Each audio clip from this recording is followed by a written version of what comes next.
So dahil nga po pumanaw na si Secretary Toots Ople or Susan Ople ang totoong pangalan, syempre may mensahe naman ng ating Pangulo. Isa siya sa mga nalongkot at nalombay. Mamaya ko i-share sa inyo yung aking pa-blind item. Sa tingin ko po kasi si Secretary Toots Ople ay isa sa matitinong, kilala kasi namin ni Attorney Nick si Secretary Toots. Sayang hindi namin naging bisita noon sa tambayan. Pero may mga plan na gano'n, kaya nang baka masama na rin yung pakiramdam niya and natapos agad yung program namin. So hindi namin na i-push through yung interview with Secretary Toots Ople. So sa tingin ko si Secretary Toots ay isa sa mga matitinong cabinet member ni PBBM. Manonood tayo ng balita ha, kung ano ang reaction ni PBBM sa pagpanaw ng Secretary Toots Ople. Sana hindi problema ang audio mga ate at kuya. Alam niyo naman. Yan. Pero ang may iba-blind item ako sa inyo. May isang appointee, si Papshi. Alam niyo naman ang mga appointees ni PRRD. Ganun naman ang sistema sa Pilipinas. Bago natin ito i-play ha. Ang sistema sa Pilipinas ay kapag nagpalit ng Pangulo or kahit sino nakaupo, kahit local government yan, kahit mayor, di ba? Nagpapalit din naman po ng mga appointees. Like, aalisin nila. Kumbaga, kung may mga pinagkakautangan sila ng utang na loob or may mga kakilala silang gustong mabigyan ng pwesto or may binapangakuan, ganoon, may mga tumulong sa kampanyahan na pinangakuan ng pwesto. So kapag ka nagpalit ng Pangulo or kung sino man nakaupo, magpapalit din ng mga appointees. May isang appointee si PRRD na hindi pa pinapalitan ngayon. Pero alam naman natin na ang administrasyong Marcos pinagsisisipa yung mga appointees ni PRRD or pinagpapapalitan, karapatan naman niya yun. Kung kanino siya nagtitiwala, yun yung iuupo niya kasi hodang napakagaling pa yung mga nakaupo. Yun yung comparison ko, si DOTR Secretary Artugadi ni PRRD ay niligwak at pinalitan ng Bolokels na Jaime Bautista ba yun? Na ipa-privatize ang airport, ipa-privatize yung yung EDSA bus carousel na laking tulong sa mga ayaw ma-traffic at mura lang pati, no? Ganon. Yung gitna ng EDSA na yan. Ipa-privatize daw yan. And one of the worst cabinet members yun ni Papshi, yung DOTR secretary na pumalit kay Artugadi. Ang galing naman ni Artugadi, pinaltan pa. Ay karapatan ni PBBM kung sino pinagkakatiwalaan niya kahit Bolokels. Diba? Yun ang ilalagay niya. Pero may isang appointee si PRRD na hindi pa nililigwak. Mamaya ako sasabihin kung bakit hindi pa siya nililigwak. Okay? At dito nga po papasok ang isang taong sigurado akong natuwa sa pagpanaw. Ang totoong natuwa. Hindi si Miss Pebos ang natutuwa sa pagpanaw ni Secretary Toots Ople. At hindi ako naniniwalang may sula ang bunganga niya. Kung may sula ang bunganga niya, dahil nga binabatikos niya si Secretary Toots Ople nung mga nakaraang araw, eh kailangan mo nang batikusin, Miss Pebos, ang mga yawa pa. No? Baka naman hindi lang pagkategi bumbum ang maging karma nila, baka gumulong sa hagdanan, maglabasan ang mga tigidig sa mukha, ganoon, maging lampa, magka-scoliosis, osteoporosis, lahat na. Yung hindi agad mategi bumbum, pahirapan muna. Sige Miss Pebos, go, talakan mo pa yung ibang mga deserve na mga talakan. Pero ito nga po, pakinggan naman muna natin bago natin alamin kung kayo na mag-comment mamaya kung sino ang totoong matutuwa sa pagkatigok ni Secretary Toots.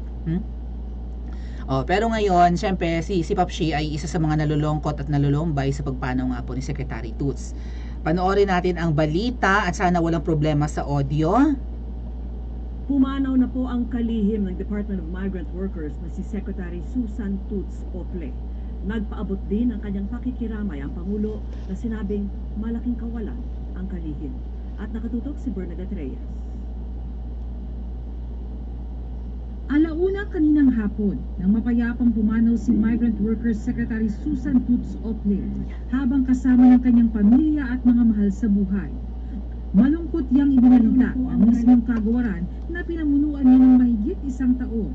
Humiling ito ng panalangin para sa kaluluwa ng kauna-unahan nitong kalihim at para sa kanyang pamilya habang naghihintay ng iba pang detalye. Bago pa matalagang kalihim, dati ng takbuhan ng mga OFW sa may background. Blas Ople Policy Center na ipinangalan sa kanyang amang si Yumaong May experience. Blas Ople. Kaya naman mismong Pangulo ang naglalarawan sa kanya bilang Secretary Toots. mapagmalasakit sa mga migrant workers. Ang galing ni Secretary Toots. She very much followed in the tradition of Kablas Ople, of excellence, of compassion. It is a great loss for all of us. Called her my friend. It is a great loss to the Philippines for the service that we know she could still have rendered.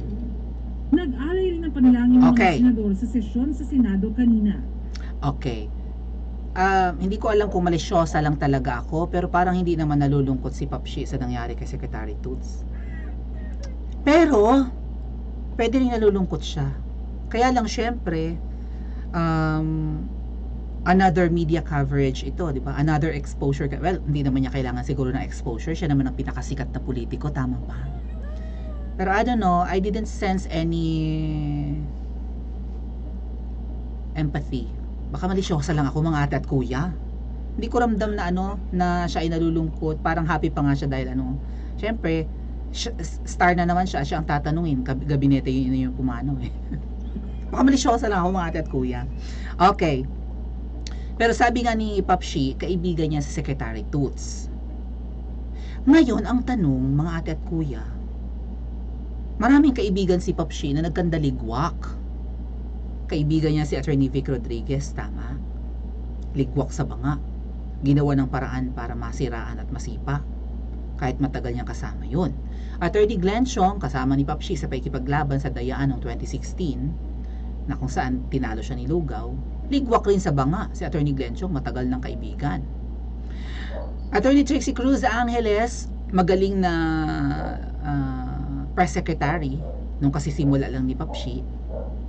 Tagahanga ni Papshi, 'di ba? Marcos supporter, Duterte supporter. Ligwak sa banga, mga ate at kuya. May mga pinagtatatanggal pa sa pwesto na kung hindi man niya gusto niya or maybe DDS, naliligwak at pinapaltan ng dilawan. Tama ba? Or kahit na sabi ko kanina yung si Secretary Artugade na appointee ni PRRTI, magaling namang DOTR secretary. Ang ganda ng mga pinagawa ni na Artugade, lalo sa MRT, dinagdagan yung mga bagon, functioning ang lahat ng escalators diyan, 'di ba? So hindi matagal ang pag-aantay mo bago dumating ang susunod na tren, ganoon, like 3 to 5 minutes meron ng panibago. Maganda yung mga ginawa ni DOTR secretary. Siya din yung nag-handle ng subway, pinalta naman ng Bolokels. Alam niyo ba nung pinalta si DOTR secretary, kinulang na ng beep card dyan sa MRT. Hello sa mga sumasakay sa MRT, pero parang meron na ngayon. Pero ang tagal na nawala ng beep card. Hindi available ang beep card kasi wala daw nag-provide ng PVC, walang mabilhan ng PVC yung ginagamit na basta ganoon, sablay-sablay. Ayan, privatization ng NAIA, privatization na balak na privatization ng EDSA Carousel. So yung pinalit kay DOTR Secretary Tugade, dilawan na ang mga ina-appoint. Ngayon, sabi ng iba, hindi naman si Papshi ang nag-a-appoint nitong mga nakaposisyon. May isang makapangyarihang nilalang ang siyang nasusunod sa appointment. Tama? Na makaliskis. Sino ba yon? Ngayon, eto nga po, kaibigan ni Papshi, si Secretary Toots Ople. Isa sa mga kaibigan niya. Na sa tingin ko okay naman. 'Di ba? Okay siyang magtrabaho nga lang at may sakit. Sigurado papaltan yan. Sino ngayon ang masusunod sa ipoposisyon?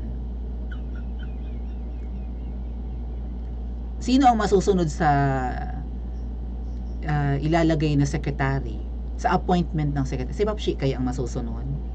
Kasi kapag kaibigan niya at kakilala niya, naliligwak eh. Naliligwak kung hindi man nililigwak, di ba? Clarita Carlos nga naligwak rin eh. Di ba?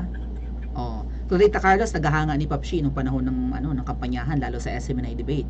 Humanga si Clarita Carlos sa galing ni PBBM. Ligwak din si Clarita Carlos. May pwesto na ba si Clarita Carlos ngayon saan? Di ba pinangakuan yun na i-appoint ni Tamba?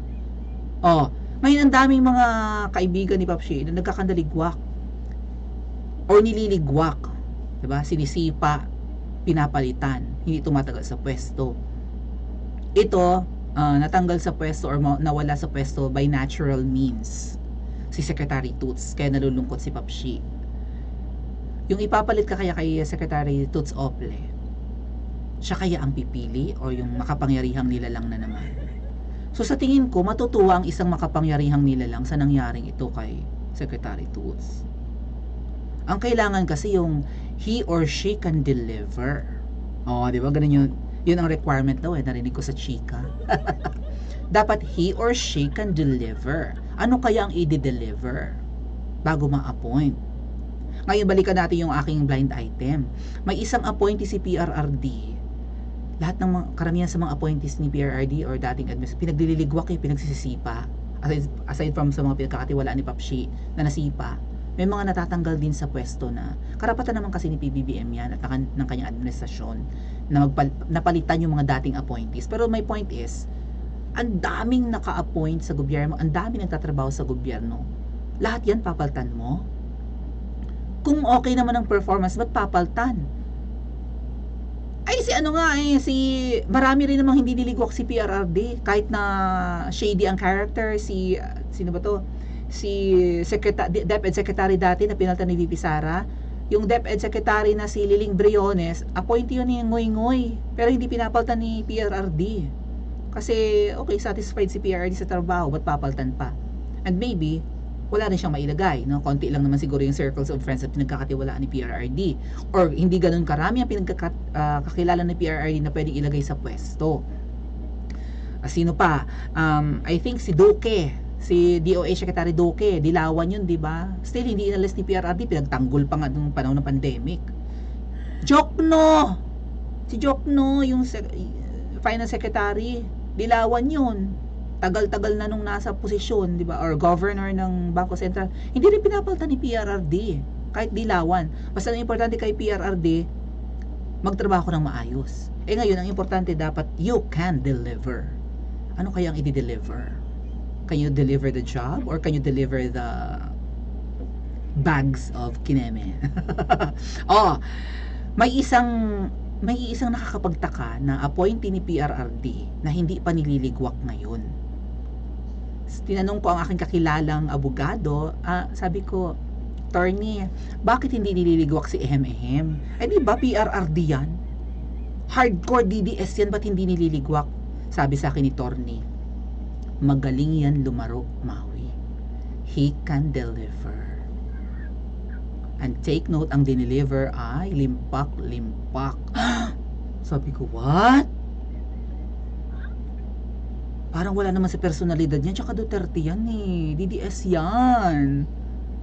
Bakit he can deliver? Wala gusto niya magstay sa pwesto at yun ang requirement. Di lang deliver. Hundreds of M ang kapalit, huwag lang malikwak. Hundreds of M. Ano kaya yung M? Kilala niyo ba? Gusto niyo ba ng clue? Natatanong ko muna kay Torne kung pwede kong ibigay ang clue. But in the meantime, mag-like and subscribe po kayo dito sa ating channel. Huwag din kalimutang pindutin yung bell icon tsaka yung all na options para every time na nagla-live tayo or nag-upload ng video ay ino-notify kayo ng YouTube.